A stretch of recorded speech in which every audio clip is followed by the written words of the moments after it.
It is currently December 10th, 2025. It's a cool winter morning, and the smell of heat is reminiscent of that of my childhood. Stuffed into a car at 7:15 a.m., wrapped in 3 layers to make it to school on time, and a daze and restless. Pleads for 5 more minutes were auctioned off with no one to pick up the offer. I was exhausted, but for a 12-year-old boy, this was not out of the ordinary. Around that age, kids begin to sleep more, begin to eat more, grow taller. It's all very natural. Except my cry for sleep in the morning was from nothing more than lack of it. Late nights, creaks in the hallways, whispers in my ear as I fell asleep. They were everywhere, and I could never escape them. As always, the song of the day is Noticed by Amanda Pony. It's been 2 years since I wrote my original review of the first 5 Nights at Freddy's movie, which I will be shortening to Fnaf for the video for your sake and mine. I had strong opinions on it, and I still do, and the second movie, which I watched last night, did nothing to help the case, but I do want to talk about it. For those who have no idea about FNAF or have never given it a second thought, allow me to give you a quick synopsis. In FNAF, we play as Mike Schmidt, a security guard tasked with keeping Freddy safe as he works through the night shift. In the gameplay, you sit in an office checking cameras and closing doors, keeping track of the various animatronics, all while having limited power to do so. We are told that we have to keep our distance from these roaming animatronics because if they see us, they will think that we are a naked endoskeleton that needs to be stuffed into a suit, which will kill us.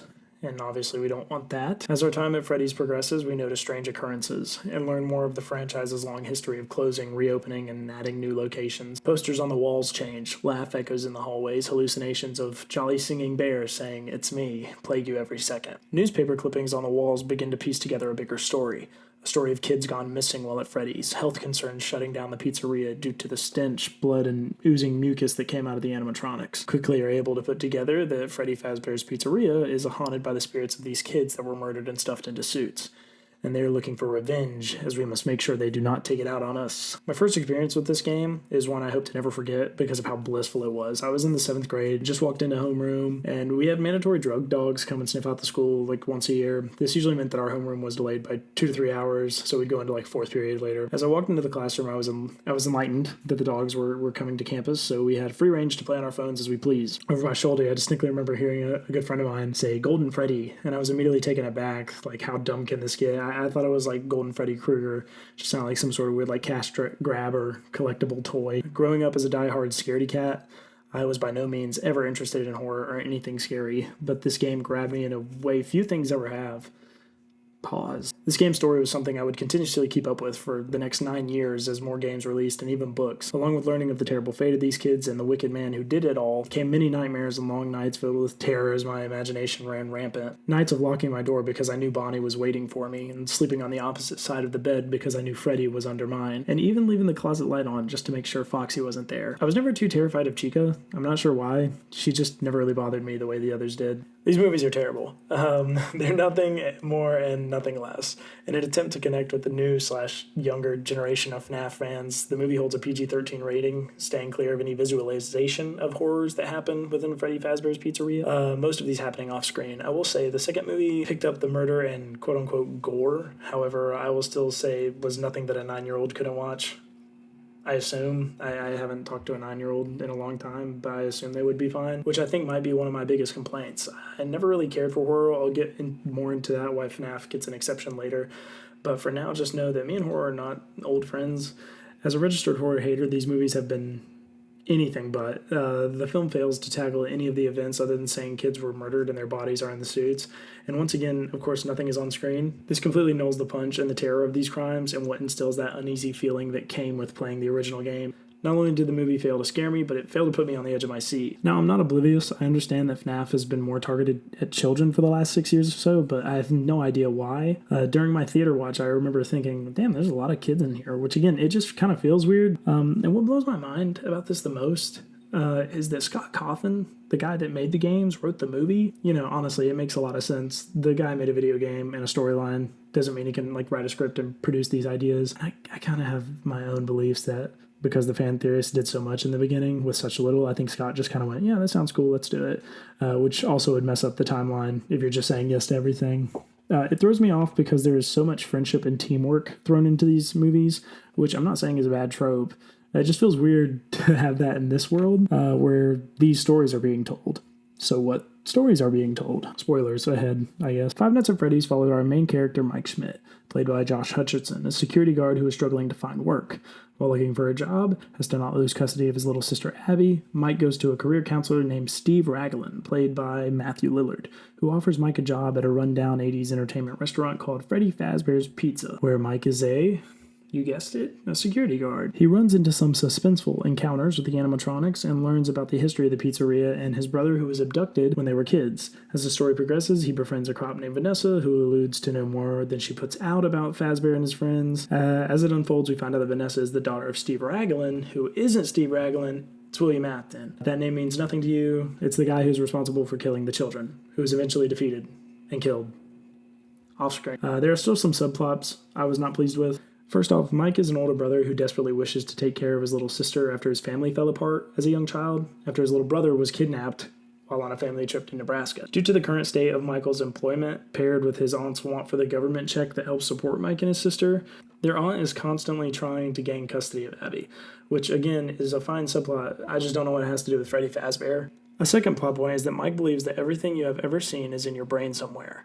So every night he falls asleep to nature sounds while thinking of the day his brother was kidnapped, hoping to relive it and gain information that could help him solve his disappearance. I did not too much care for this original plot point, but was eventually won over. While Mike slept on duty, the spirits of the children manifest themselves in Mike's dream. I thought this was a beautiful touch and very interesting concept. This did prove to be a powerful enough plot point, but I felt like it could be used more and added to get an extra oomph needed to make me a little bit more uncomfortable. Vanessa should not have been in this movie for any reason. Springtrap being in the movie was awesome. It should have been done differently, but I'm glad he was there and included for lore purposes.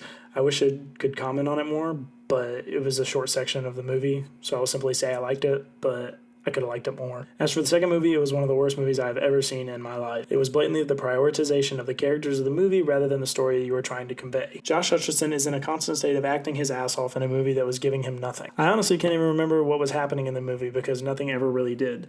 The movie kicks off with a flashback of the death of Charlotte, a kid who was enjoying their time at Freddy Fazbear's until witnessing Springtrap lure a kid into the back. That was pretty cool, I like that a lot. While trying to save him, she is murdered, her last emotion of rage as she yells at the crowd that didn't help her, falling into the arms of the marionette. Flash forward to present day, Mike working on renovating a house he and Abby are living in, and he seems to be dating Vanessa, kinda. Abby's in extreme turmoil over her missing friends, which are the animatronics from the first movie, and she eventually sneaks off to visit them and isn't able to find them, but she leaves the Freddy Talks toy thing. She desperately tries to reach Chica through it, but had no success. Until the night the Talks toy told her where her friends are and leads her to the location of the first Freddy's establishment, where she is tricked into turning off the perimeter lock so that the animatronics could leave, which is manipulated by the spirit of Charlotte controlling the marionette. Charlotte unleashes the animatronics on the town they reside in with the help of Michael Afton, who is the son of William Afton and brother of Vanessa, who promises to continue William's legacy. He further explained his plans on how by morning half of the town would be dead. Why? At the climax of the film, as the animatronics go to attack our heroes, a familiar hum echoes through the room.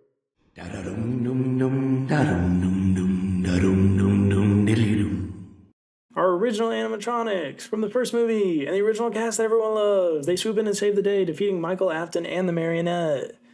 This sucks. It sucks for a couple reasons. Firstly, none of this happens in the games or books at all. This is strictly the story of Mike, Abby, and Vanessa with the popular characters from Fnaf, which is so frustrating because this movie is so easy to get right, or at least get to not be shit. This is a Five Nights at Freddy's movie, which means I am here for the characters from the video game. Similar to any monster movie, like Godzilla or any of the King of the Monsters stuff, the worst part of these movies are always the humans. The best way to execute this kind of movie is to put the watcher through all the original thoughts they had while playing in the original game. Mike being a brother that struggles to keep custody of his little sister is cool. It makes me think, yeah, he'd probably take a terrible job for that. His dream arc, also cool, allows the animatronics to torture Mike psychologically, as we talked about previously. All of that should be the only things we know about Mike, or care about him for that matter. The rest of the film should run through you through the 5 nights, and in between each night, Mike is learning more about the story, about who committed these crimes, and as he's getting close to exposing William Afton, who's still alive in this storyline, Afton makes an appearance during Mike's shift at the pizzeria. While he's there, he's attacked by the souls of the children and tries to escape. Get him in his spring lock suit, and maybe he'll be killed off screen too. Mike escapes and leaves behind a terrible job, and he wants nothing more to do with. As for the second movie, they should put more of a focus on experiencing the events that caused Freddy's to have such a dark background. I think we can keep the same Mike and have him getting a security job at the old location, but with a selfish motive.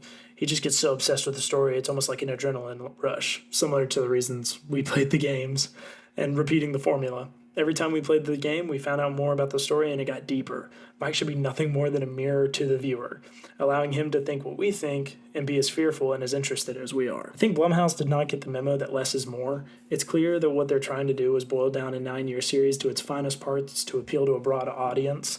And this isn't a bad thing to do, but I just believe that they went about it terribly. This movie should have been nothing short of a horror movie, and yet it was just kind of a Five Nights at Freddy's movie.